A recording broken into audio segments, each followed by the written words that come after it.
하나님 말씀은 로마서 8장 말씀입니다. 로마서 8장 14절에서 17절 말씀까지 우리 한 목소리로 함께 읽도록 합니다. 로마서 8장 14절에서 17절입니다. 함께 읽습니다. 무릇 하나님의 영으로 인도함을 받는 사람은 곧 하나님의 아들이라. 너희는 다시 무서워하는 종의 영을 받지 아니하고 양자의 영을 받았으므로 우리가 아빠 아버지라고 부르짖느니라. 성령이 친히 우리와 영과 더불어 우리가 하나님의 자녀인 것을 증언하시나니 자녀이면 또한 상속자 곧 하나님의 상속자요 그리스도와 함께한 상속자니 우리가 그와 함께 영광을 받기 위하여 고난도 함께 받아야 할 것이니라. 아멘. 할렐루야. 예수님을 믿으면 우리 안에 거하시는 분이 성령님이십니다. 근데 그 성령님은 우리를 인도하시죠. 누구의 뜻대로 인도하시죠? 하나님의 뜻대로 이렇게 인도하십니다. 그래서 오늘 14절 말씀 보면 하나님의 영으로 인도함을 받는 사람은 곧 누구의 아들이라?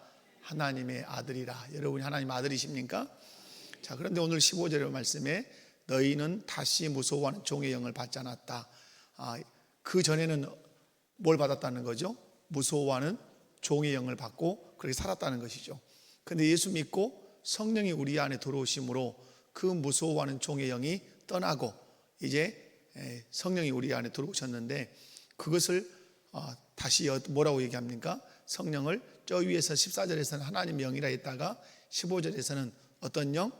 양자의 영을 받았다. 그래서 우리가 하나님을 어떤 하나님이라 부른다? 아버지라 부른다? 아빠 아버지라고 부르짖느니라. 이렇게 말씀합니다.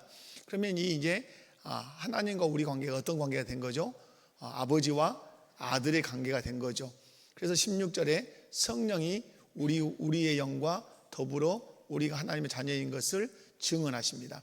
이 말씀은 우리의 영도 또 성령도 함께 우리가 하나님의 자녀라고 고백한다 이 말이죠. 17절에 그러면 우리가 자녀된 그 특권이 뭐죠? 자녀이면 또한 어떤 자? 상속자. 곧 누구의 상속자? 하나님의 상속자. 누구와 함께한 상속자? 그리스도가 받는 상속을 우리도 함께 받는 상속자가 됐다. 우리가 그와 함께 영광을 받기 위하여 무엇도 받아야 할 것이다. 고난도 함께 받아야 될 것이다. 이제 이겁니다. 오늘 12장인데요. 12장은 무엇에 관하여? 양자됨에 관하여 단추를 끌어보겠습니다. 제일 먼저 소명이 있습니다. 소명, 구원의 서정에서 소명. 그 다음에 뭐가 있습니까? 부르신 자를 칭의하시죠. 칭의 다음에 뭐가 있습니까? 성화가 있는데 이 성화 있기 전에 먼저 오늘 우리가 있는 양자됨이 있습니다. 양자됨. 그리고 이제 성화 이렇게 이제 나오는데 이제 여러분 이건 이제 부르시는 거죠. 부르심. 늘 얘기하지만 이 소명은 어떤 자를 부르죠? 어떤 사람? 만세전에 예정된 자, 예정된 자를 이제 부르십니다. 부르시는데 의롭다 칭하시죠. 의롭다 칭하실 때 반드시 무엇을 근거로 의롭다 칭하시죠? 무엇을 근거로? 믿음. 누구를 믿는 믿음? 예수 그리스도를 믿는 믿음. 그래서 믿음이 생기도록 성령이 우리에게 주시는 외적인 부르심의 도구가 뭡니까? 말씀이죠. 근데 그냥 말씀을 듣는다가 아니라 반드시 칭의의 믿음을 갖도록 하기 위해서 누구의 말씀을 들어야 된다 그러죠? 하나님의 말씀 그러면 안 돼요. 그리스도의 말씀을 들어야 된다. 그렇게 말씀했어요. 그죠? 누구의 말씀? 그리스도. 왜? 우리의 구원자가 누구시니까? 그리스도니까. 그리스도에 관한 말씀을 들어야 그리스도에 대한 믿음이 생기고 그 믿음을 근거로 우리에게 어떠하신다? 의롭다 칭하신다 이 말이에요. 그러면 이 칭의가 이제 결국은 우리에게 이제 뭘 가지고 오죠? 양자됨을 가지고 와요. 그런데 이제 소명 여기 이제 중생도 있고 그러는데 이제 그런데 여러분 자고로 중생과 양자됨이 이제 이렇게 설명해 볼게요. 여러분이 이해를 이제 잘 하셔야 돼요. 이 궁금증이 생길 수 있어요. 중생 있잖아요. 중생을 우리가 다른 말로 뭐라고 얘기하죠? 거듭났다 그러죠. 거듭남. 반드시 거듭나야 되죠. 그런데 중생이 있는데 또 여기서 뭐가 있어요? 양자됨이 있단 말이에요. 양자됨. 그러면 이것과 이것은 다를 거냐 같은 거냐 말이죠. 그죠? 거듭나면 양자 되는 거 아니에요? 낮에 틀려요. 거듭나면 양자 돼야 안 돼요? 양자 되죠. 그런데 약간 구별하겠다는 것이에요. 우리가 중생 될 때 양자가 되지만 중생은 중생과 양자를 조금 구별하겠다는 거죠. 양자는 왜 양자를 말하냐면 양자는 다시 말해서 하나님의 누구됨이죠? 하나님의 아들됨이죠. 항상 아들이라는 용어가 나오면 뭘 생각하라고 제가 말씀드렸습니까? 반드시 상속, 유업을 생각하라고 그랬어요. 유업. 그러면 오늘 우리가 교리에서 중생을 말했음에도 불구하고 양자됨을 말하는 것은, 이 아들됨을 말하는 것은 그에게 상속, 유업, 이게 이제 양자가 받는 뭐예요? 특권이죠. 특권. 그래서 오늘 양자됨에서 다루고자 하는 것은 그 아들된 자가 누리는 뭘 말하겠다? 특권을 말하겠다. 가장 큰 것이 뭐예요? 하나님 나라를 유업으로 상속으로 받는 거예요. 그러므로 하나님의 아들이 되지 않고는 상속, 유업, 하나님 나라를 유업으로 받지 못한다. 이 말은 하나님의 아들이 되지 않고는 하나님 나라에 들어갈 수 있다 없다? 없어요. 그래서 반드시 아들 된 사람이 하나님 나라를 유업으로 얻어요. 이것이 아들됨이라는 게 뭐죠? 그래서 양자됨, 이것은 그래서 법적인 거예요. 법적인 거. 여러분, 제가 만약에 이 의진이가 제 딸이어서 이제 시집 갔어요. 이 의연이가 제 아들이고 이 사무엘이 아들이에요. 그러면 만약에 저에게 어떤 재산이 있다 칩시다. 그런데 제가 어느 날 갑자기 아이고 하나 더 양자를 하나 드려야 되겠다고 입양을 하나 했어요. 그래서 제 호적에 딱 올리면 얘는 저와 장혜숙 사이에서 낳은 자녀는 아님에도 불구하고 호적에 딱 올라오는 것과 동시에 지위를 얻습니다. 어떤 지위를 얻죠? 저의 자녀인 지위를 얻어요. 자녀된 지위를 얻으면 그때부터 뭐 어떤 권리를 행사할 수 있어요? 법적 권리를 행사할 수 있어요. 제가 죽어버렸어요. 그래가지고 어떤 유산이 조금이라도 남아있어요. 그런데 이 사무엘하고 이 의연이가 지금 입양해서 양자로 온 사람은 우리 엄마 아버지 사이에서 안 났으니까 우리끼리 재산을 갖자. 그러면 이 양자가 이의를 제기할 수 있어요, 없어요? 제기할 수 있죠. 그럼 제기하면 받아줘요, 안 받아줘요? 그래서 어떤 지위를 그대로 인정해 주죠? 자녀된 지위를 그대로 인정해 준단 말이에요. 여러분, 이건 너무 우리에게 중요해요. 하나님 아버지에게는 뒤에서 이제 설명이 되지만 하나님 아버지에게는 아들이 있었어요. 누가 계시죠? 예수님 한 아들만 있었어요. 그래서 우리는 예수님을 독생자라 그러고, 독생자라는 의미가 하나밖에 없는 아들이라는 의미도 있지만 다른 부수적인 의미들이 많이 있어요. 그러나 독생자, 우리가 기본적으로 독생자라는 것은 하나밖에 없는 아들. 그런데 이 독생자를 또 다른 부분에서는 이 아들을 어떤 아들이라고 그래요? 맏아들이라고. 맏아들이라는 말은 큰 아들이란 말이에요. 왜 큰 아들, 맏아들이라는 용어를 썼을까요? 작은 아들들이 있을 것을 말씀하시고 싶은 거예요. 그럼 작은 아들들이 누구예요? 우리가 작은 아들들이죠. 그 후에 예수님 뒤에 있는 쭉 아들들이죠. 그러면 우리가 하나님의 친아들이 아니었으니까 천국을 상속으로 천국을 하나님 나라를 상속으로 받지 못하냐? 그건 아니죠. 법적인 지위가 확보가 된 거죠. 그래서 우리가 예수 그리스도를 믿어서 양자가 되면 우리는 하나님의 나라를 유업으로 받을 수 있는 법적인 지위를 가지고 있다. 그리고 예수님이 우리의 큰 형이 되신다. 옆에 분들 한번 쑥스러울 수 있어요. 자, 옆에 분들 보시고 예수님이 우리의 큰 형이십니다. 큰오빠라고 하고 싶어요. 큰오빠? 큰오빠, 우리의 큰오빠십니다. 여러분, 큰 형이라고 하는 것은 제가 항상 왜 딸이라 쓰지 않고 아들이라고 쓰는가? 그건 항상 어떤 개념이 있기 때문에 상속, 유업 개념이 있기 때문에 우리 여자분들이 너무 섭섭해하지 않으셔도 돼요. 하나님은 아들 속에 여러분을 다 남녀를 구분하고 싶은 게 아니라 상속 개념, 법적 개념을 설명하기 위해서 아들이라. 그래서 예수님이 우리의 누구시다? 하나님의 맏아들.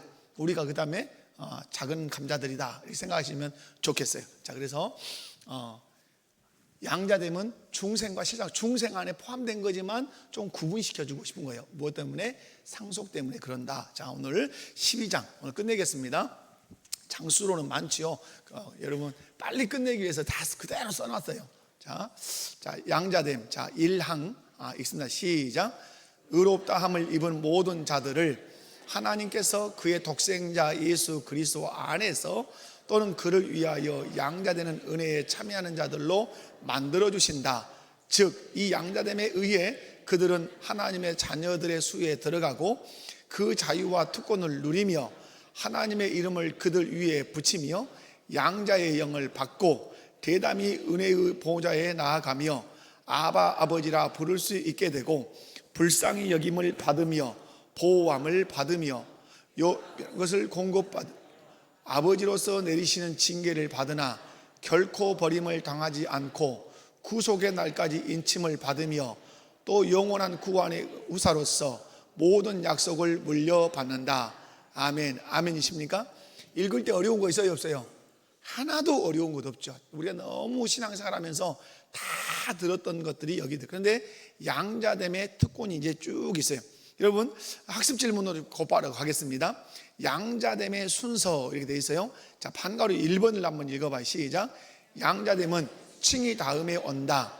즉 양자됨은 하나님의 소명, 중생, 칭의의 결과로 오는 하나님의 은혜다.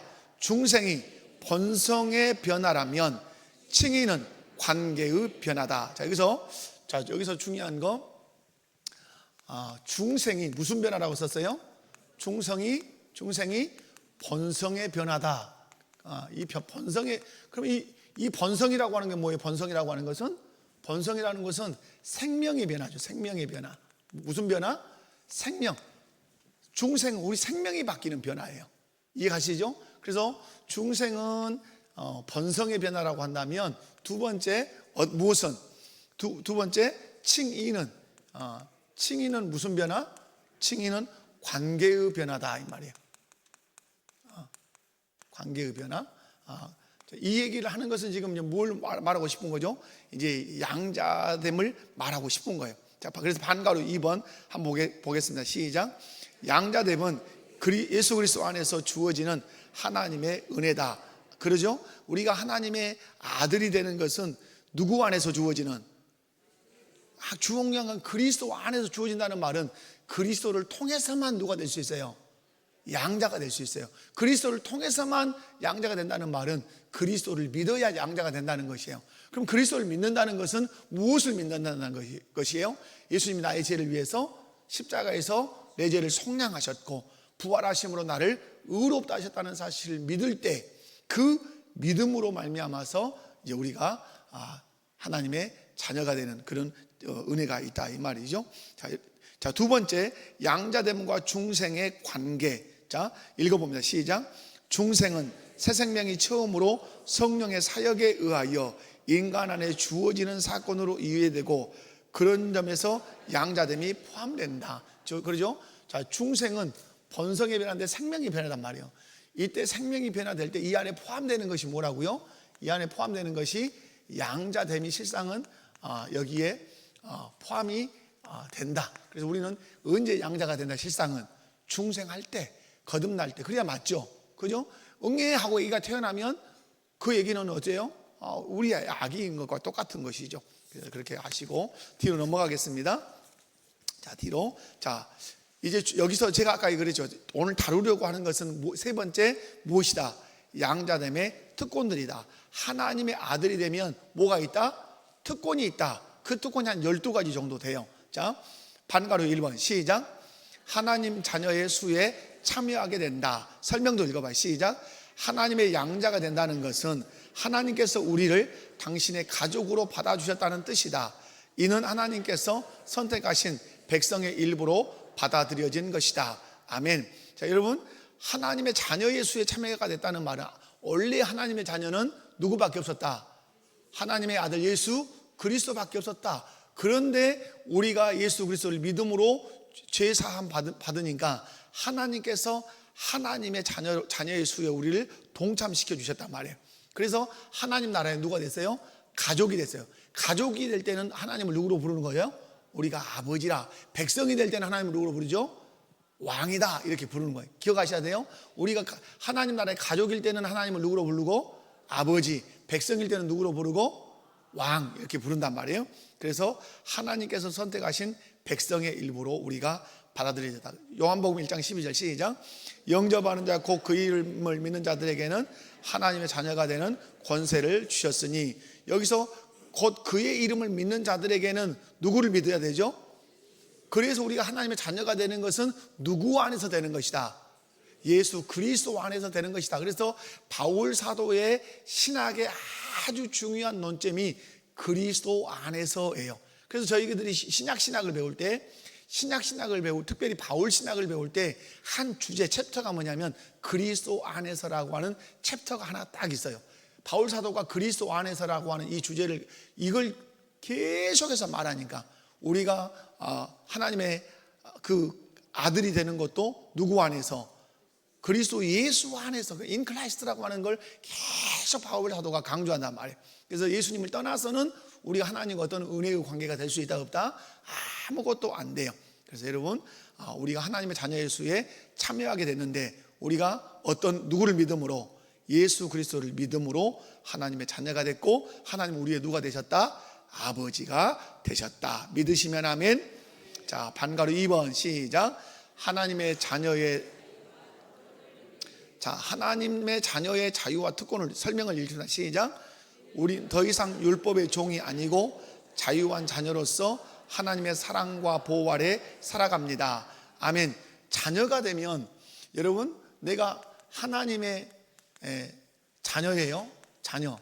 그러면 하나님, 우리 아버지는 누구죠? 아버지는 하나님이시죠. 하나님. 자, 그러면 하나님은 아버지로서 자녀를 어떻게 해야 될 책임이 있죠? 그래서 여러분, 권위자의 세 가지를 제가 항상 얘기합니다.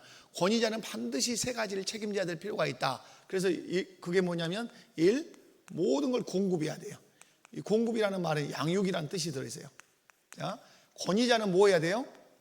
공급해야 돼요. 아버지들은 잘 기억해야 돼요. 이걸 기억하셔야 돼요. 저는 담임 목사로서 교회를 향해서 이걸 기억하고 있어야 돼요. 그러니까 하나님이 권위자로서 자녀인 우리를 향해서 모든 필요를 뭐한다? 공급하신다.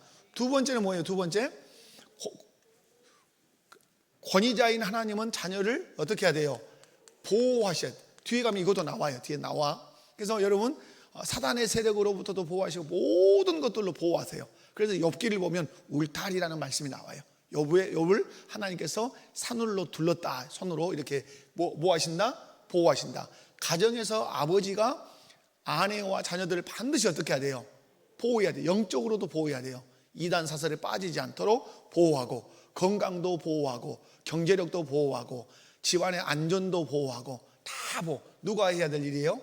아버지가. 우리 하나님 아버지도 그렇게 하지만 권위자, 저는 담임 목사로서 권위자로서 여러분을 보호해야 돼요. 영적으로. 그 책임이 있단 말이에요. 세 번째는 뭐예요?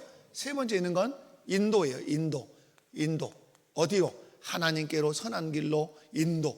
그래서 하나님은 우리를 어디로 인도하시죠? 하나님께로 인도하시고, 그리고 이 세상에서 어디로? 천국으로 우리를 인도하세요. 그래서 여러분이, 나는 회사에서 권위자다, 집에서 권위자다, 내가 어딘가의 권위자다, 그러면 이 세 가지 책임이 나에게 있다는 사실을 꼭 기억해야 돼요. 무엇이다? 공급하는. 그래서 공급해서 양육하는 거예요. 또 무엇이다? 보호하는 것이에요. 세 번째 뭐예요? 인도하는 거예요. 그러니까 아버지들은 자녀들을 하나님께로 인도해야 될 중요한 책임이 있어요. 근데 불신 남편과 결혼하면 이게 못 되는 거예요. 그 아버지는 전혀 자녀를 하나님께로 인도할 책임감도 못 느끼고 의무감도 못 느끼고 안 해요. 그러니까 누가 해야 돼요? 예수 믿는 아내인 내가 해야 되는 것이에요. 여러분이. 그러면 하나님은 우리의 아버지로서 자녀인 우리의 모든 필요를 어떻게 하신다?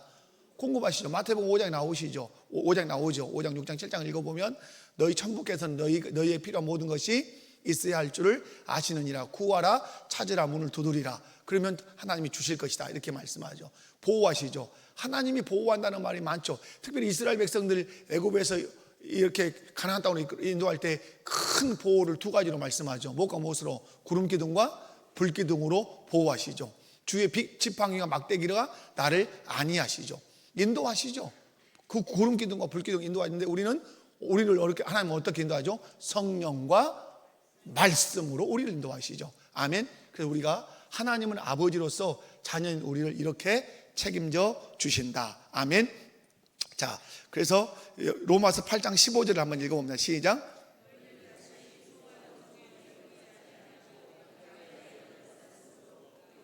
아빠 아버지라고 부르짖느니라. 아멘. 아빠라는 말은 아주 친근하다 이 말이에요. 그래서 여기 뒤에 가서 부르짖는다 이렇게 말씀해.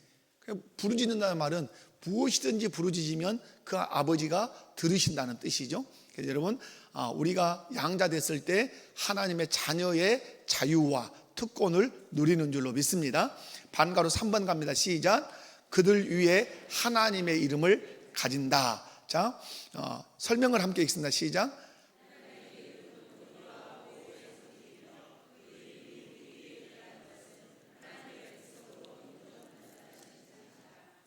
자, 아멘. 자, 성경을 요한 1서 한번 읽어보면 시작.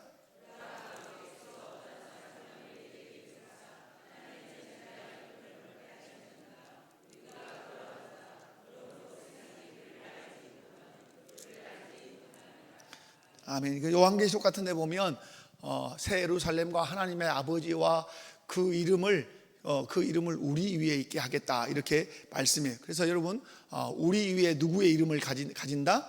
하나님의 이름. 그래서 하나님의 이름으로 우리가 불려진다 이 말이에요. 하나님의 아들, 하나님의 자녀 이렇게 우리가 불려진다 이런 뜻이에요. 자, 4번으로 갑니다. 자, 반가로 4번. 자, 시작. 양자의 영을 받음. 자, 설명을 읽습니다. 시작. 성령은 우리 안에서 우리가 하나님의 자녀임을 확증해 주신다. 갈라디아서 4장 6절. 너희가 아들이므로 하나님이 그 아들의 영을 우리 마음 가운데 보내사 아빠 아버지라 부르시느니라. 아멘. 하나님께서 우리에게 성령을 부어주셨는데 그 성령이 우리를 누구라 부르게 하신다고요? 아빠 아버지라 부르게 하신다. 그래서 우리 로마서 8장 아까 15절에도 보면 그러죠. 양자의 영을 받았으므로 우리가 누구라 부르짖느니라? 아빠 아버지라고 부르짖느니라 이렇게 말씀하죠. 그래서 우리가 어떤 영을 받았다? 양자여. 이 영을 받지 않으면 우리가 할 수 없는 것 하나가 있다. 뭐라고 할 수 없다? 하나님을 아빠라 부를 수 없다. 여러분, 그래서 여러분 한번 하나님이 내 아빠십니다. 시작. 여러분, 제가 만약에 우리 은서야 목사님이 목사님한테 아빠라 할 수 있어? 안 된다 하잖아요. 왜 그러죠? 제 영이 쉽게 얘기하면 저의 영이 없다 이 말이에요. 따지고 보면 네 아빠는 누구야? 권천 집사님 자기 아빠래요. 여러분, 이건 너무 쉬운 얘기예요. 그러니까 아빠가 아니면 아빠라고 부를 수 있다 없다? 없어요. 근데 여러분이 하나님을 아빠라 부르는 것은 하나님이 내 누구시니까? 아빠니까. 그 아빠라고 부르게 하기 위해서 내 안에 어떤 영이 왔다? 성령, 양자의 영이 들어오셔서 내 영과 내 영혼과 함께 하나님을 부른다 이 말이에요. 누구라고? 아빠, 아버지라고. 그러면 여러분이 아버지, 하나님 아버지 이렇게 기도할 수 있는 것은 내가 누구의 자녀라는 증거다? 하나님의 자녀라는 증거다. 아멘. 자, 넘어가겠습니다. 자, 반가로 5번 65쪽입니다. 65쪽. 자, 시작. 자, 설명이 있습니다. 시작. 자녀된 자들은 하나님 앞에 거리낌 없이 나아가 기도하고 도움을 구할 수 있습니다. 아멘. 여러분, 자녀니까 아무나 나갈 수 있죠. 그죠? 여러분, 우리 사극을 보면 사극의 임금이 임금의 보좌에 앉아 있습니다. 신하들은 전하 동초가요 주시옵소서 하면서 막 예를 갖추지만 여러분, 진짜 아직 철들지 않은 자녀는 어때요? 막 거기 뛰어갈 수 있다 이 말이에요. 두려워하지 않아요. 이유가 뭐예요? 아버지란 말이에요. 아버지. 왕이기 전에 누구예요? 아버지. 그렇게 달려갈 수 있어요. 여러분 어떻습니까? 여러분은 하나님이 두려워서 못 달려. 전하 동체가여 주시옵소서 이런 분이십니까? 아니면 아버지 하고 그 품으로 달려가십니까? 여러분 아버지하고 달려가셔야 돼요. 그것이 기도예요. 아멘. 아버지 하고 달려가는 거 그게 기도. 그것이 또 예배예요. 아멘. 여러분이 긍휼하심을 받고 때를 따라 돕는 은혜를 얻기 위하여 어디로? 은혜의 보좌. 왜 보좌를 그냥 보좌라 그러지 은혜의 보좌라 그랬을까요? 은혜의 보좌. 보좌에 앉아 계신 분이 누구예요? 하나님이에요. 그런데 그 보좌에 하나님 뭘 베푸신다는 뜻이에요? 은혜. 은혜라는 것은 내 힘으로 할 수 없는 것, 내 능력으로 할 수 없는 그것을 그 보좌에서 하나님이 베푸시겠다는 거예요. 아멘이십니까? 그래서 그것을 얻기 위해서 어떻게 해라? 은혜의 보좌로 다 달려가라 이 말이에요. 여러분이 꼭 그럴 수 있기를 주님 이름 축원합니다. 자, 6번째입니다. 아빠, 아버지라 부른다. 자, 설명이 있습니다. 시작. 아빠는 친밀한 아버지를 부르는 말입니다.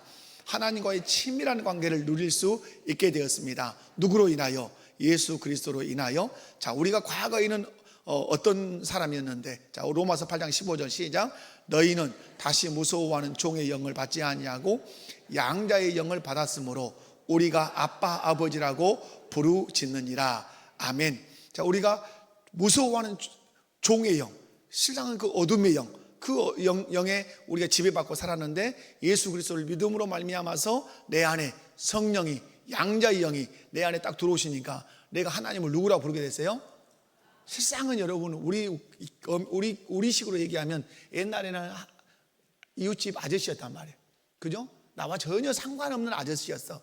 그런데 그 아저씨가 나를 너무 불쌍히 여겨서 내가 양자 삼아줄게 하고 나를 호적에 딱 등록을 시키니까 관계없던 내가, 그분이 아저씨였던 내가 누가 된 거예요? 아버지가. 마치 그런 것 같아요. 하나님과 우리는 실상은 원수였어요. 원수. 그리고 원수였는데 예수 그리스도로 인하여 우리를 화목시키니까 우리가 하나님의 자녀가 되어서 양자의 영을 받아 하나님을 누구라고 부른다? 아빠, 아버지라고 부른다. 아멘이십니까? 그러면 여러분이 기도하실 때 너무 점잖아요. 그러니까 개인 기도를 공기도 하신다면 안 돼요. 거룩하시고 자비로우신 아버지 하나님, 이렇게 개인 기도는 그렇게 안 하셔도 돼요. 여러분, 우리 사모님이 저한테 와가지고 존경하는 아버지, 그러면서 제가 용건이 있습니다. 지금까지 베풀어 주신 은혜가 감사합니다. 근데 제가 아버지 뜻대로 살지 못한 것이 너무 많아서 회개합니다. 그런데 용건이 있습니다. 이렇게 말합니까? 이상면이 저한테 그렇게 얘기하겠어요. 아빠 이렇게 부르죠. 나 용돈 10,000원만 주세요. 이런 단도직입적이에요. 아멘. 여러분, 어제 우리 성장반 성경 공부하면서도 하나님께서 우리와 인격적 교제를 나누시고 싶어 한단 말이에요. 그래서 우리에게 도구로 딱 2가지를 주셨어요. 인격적 교제, 친밀한 교제. 성장반 성경 공부하신 분들 뭐가 뭘 주셨어요? 안 온 거예요 오늘? 뭐가 뭘 줬어요? 말씀과 기도를 줬죠. 성경 말씀으로 우리에게 말씀하시고 우리의 언어로 하나님께 말하고, 그것이 뭐예요? 기도예요. 기도.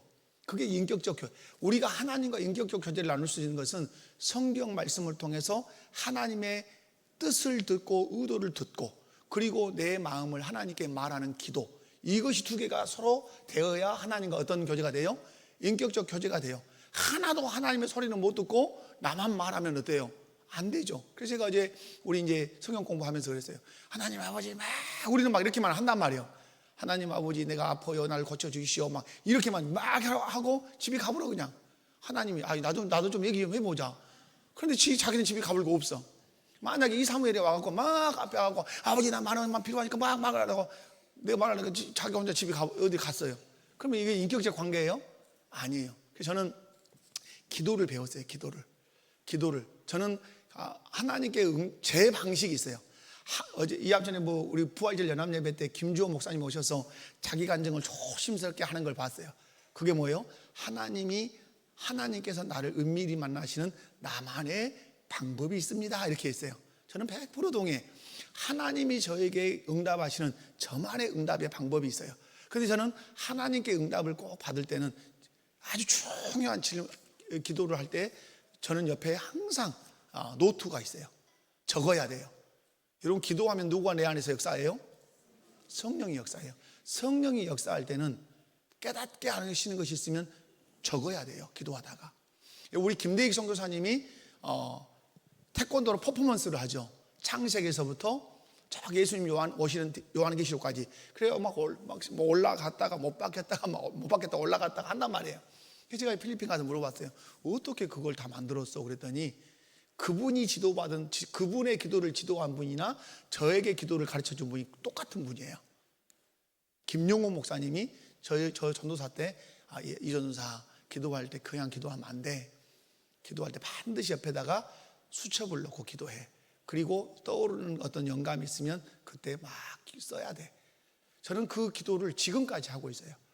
근데 김대익 성장 물어보니까 기도하는데 그게 쫙 생각이 나더라 이 말이에요. 그러니까 A4 용지 꺼내가지고 그 캄캄한 새벽에 막 썼다 이 말이에요. 계속. 그래서 지금의 퍼포먼스가 나온 거예요. 필리핀에서 맨날 이쪽 저쪽에서 우리나라에서도 초청받아서 여러 군데서 제가 한 걸로 알고 있어요. 누가 그 영감을 주시죠? 성령. 음악을 하시는 분들, 시를 쓰시는 분들은 더더욱 필요하죠. 그러나 예수 믿는 우리 그런다 이 말이에요. 여러분, 기도하면 저는 기도할 때 질문해요. 하나님 어떻게 하면 좋아요? 계속 질문해요. 제가 노아교회 갔을 때 하나님 왜 저를 이 교회로, 가서 보니까 정신나 섬교회예요. 32살에 담임 목사 갔는데 하나님 왜 이 교회를 보내셨습니까? 질문하니까 경찰서 구호가 떠올라. 보이는 건지 이게 보이는 건지 떠오르는 건지 나는 모르겠어요. 하나님 왜 제가 이 노아업교회에 와 있습니까? 하나님 왜 나 노아업교회를 보내셨습니까? 왜? 기도를 어떻게 하는 거예요? 질문하는 거예요. 그럼 질문하면 하나님께는 책임이 있어요. 어떻게 해야 될 책임이 있어요? 대답해 주셔야 될 책임이 있어요. 가만히 그렇게 앉아 있는 거예요. 근데 뭐가 보이는 건지 떠오르는 건지 몰라. 경찰서 구호가 생각나. 질서 확립. 내 뭐 반짝하게 질서 확립. 기도만 하면 이제 그날부터 하나님 왜 나를 보내셨으면 질서 확립. 그러니까 하나님이 이 교회 안에 뭐가 있는가 보구나. 질서를 확립해야 될, 나는 질서 확립을 위해서 왔는 모양이구나. 확신을 딱 했죠. 그리고 교회를 면밀히 살피는데 하나님이 딱 제 눈에 보이게 하시는 거예요. 질서가 무너져 있는, 완전히 붕괴되어 있는 영역. 그러나 그 누구도 손댈 수 없고 건들 수 없는 영역이요. 혼났어요 제가 그거 하면서. 그런데 잡았을까요? 못 잡았을까요?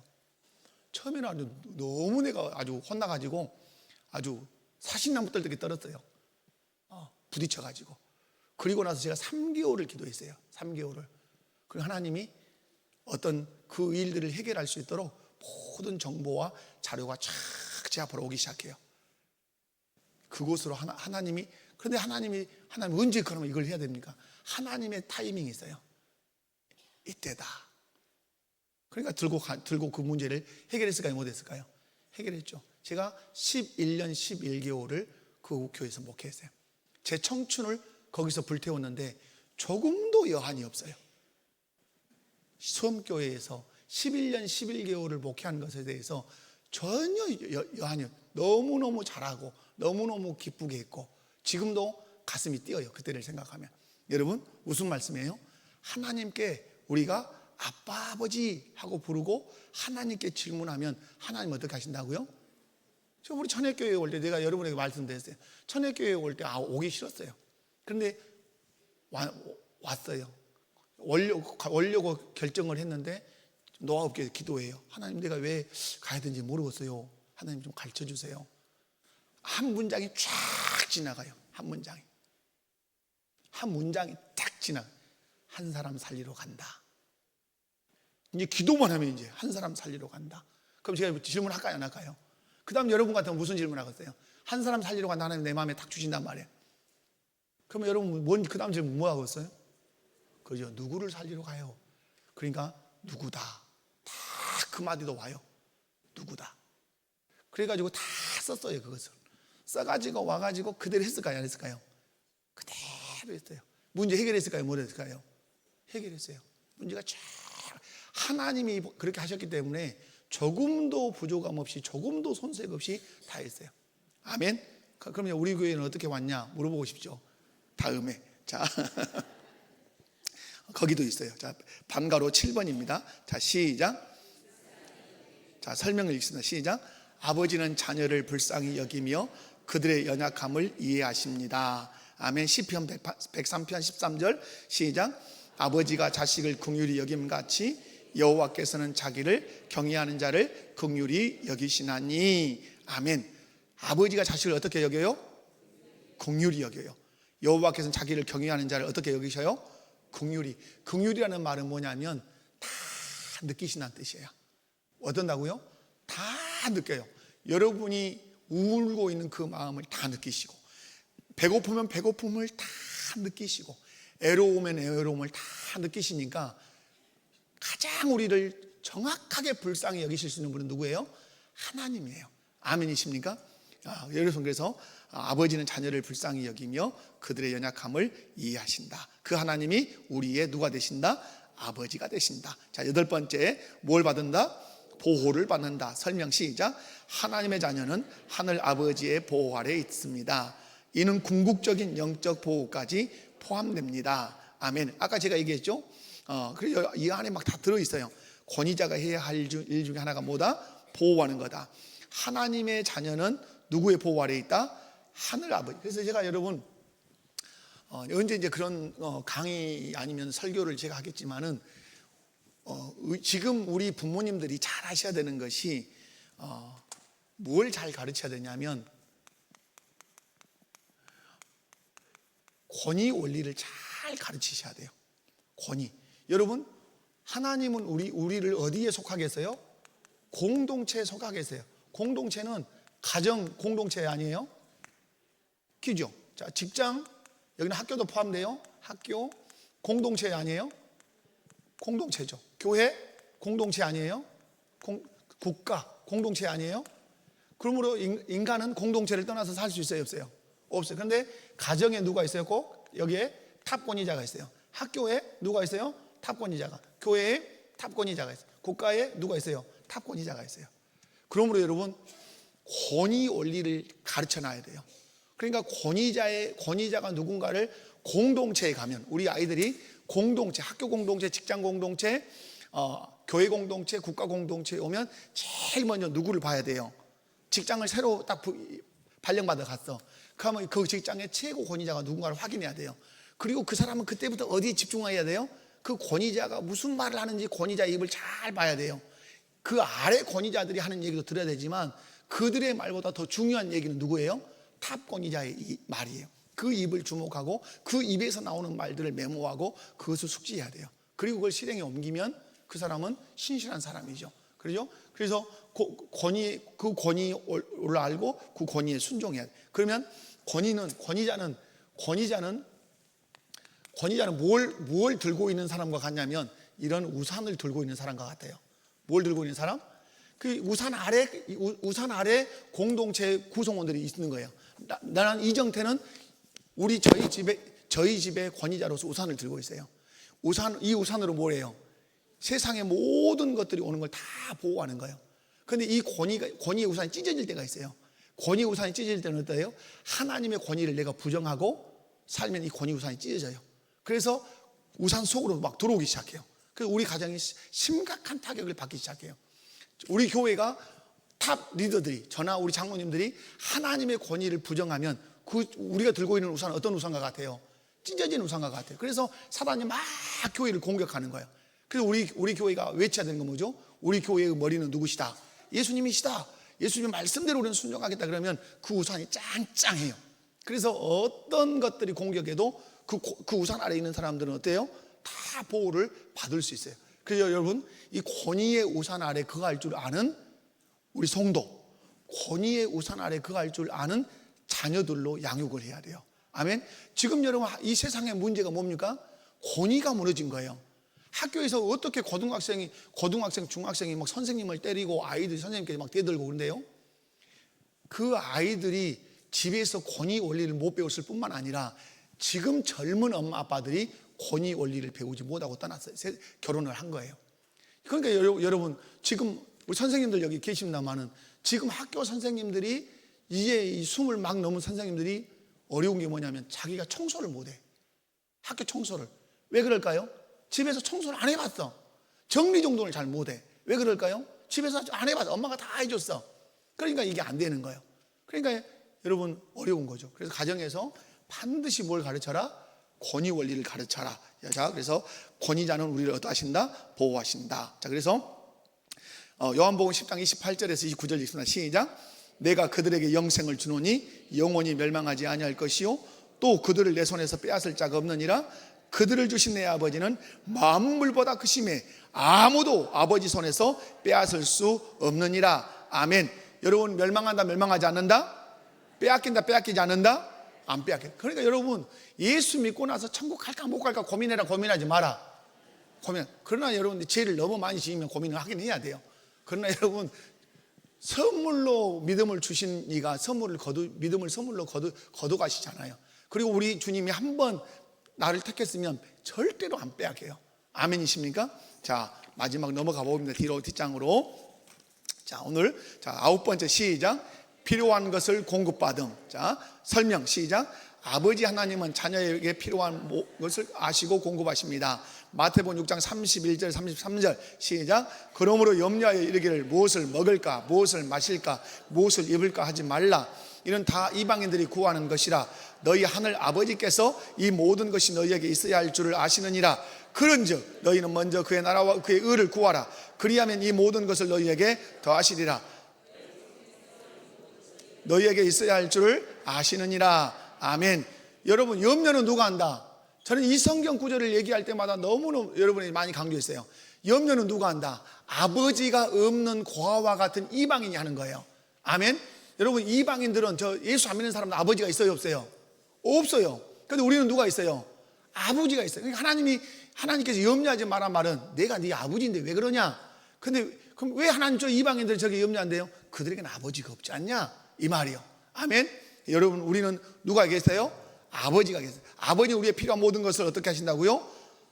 다 공급하세요. 아멘. 그래서 여러분, 이번 달이 우리가 만족이었잖아요. 만족의 정의가 뭐예요? 하나님은 현재 내 행복에 필요한 모든 것을 다 주셨다고 깨닫는 것. 아멘. 내 행복에 필요한 모든 걸 다 주셨다고 깨닫고 믿으면 나는 뭐 할 수 있어요? 만족할 수 있고 탐내지 않을 수 있어요. 자, 10번째 시작. 징계도 받으나 결코 버림당하지 않음. 설명. 징계는 버림이 아니라 사랑의 표현이다. 히브리서 12장 6절 7절.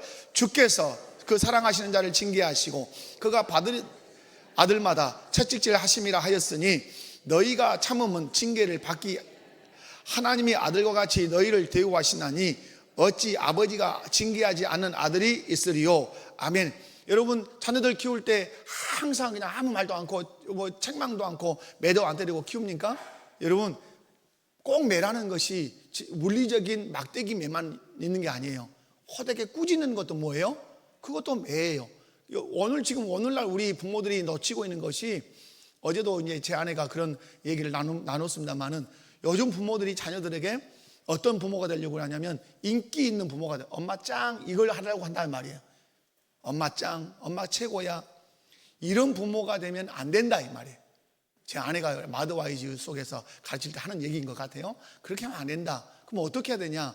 엄마 고맙습니다. 아빠 감사합니다. 이렇게 표현해야 된다. 그러려면 뭘 배워야 된다? 공경과 순종을 배워야 된다.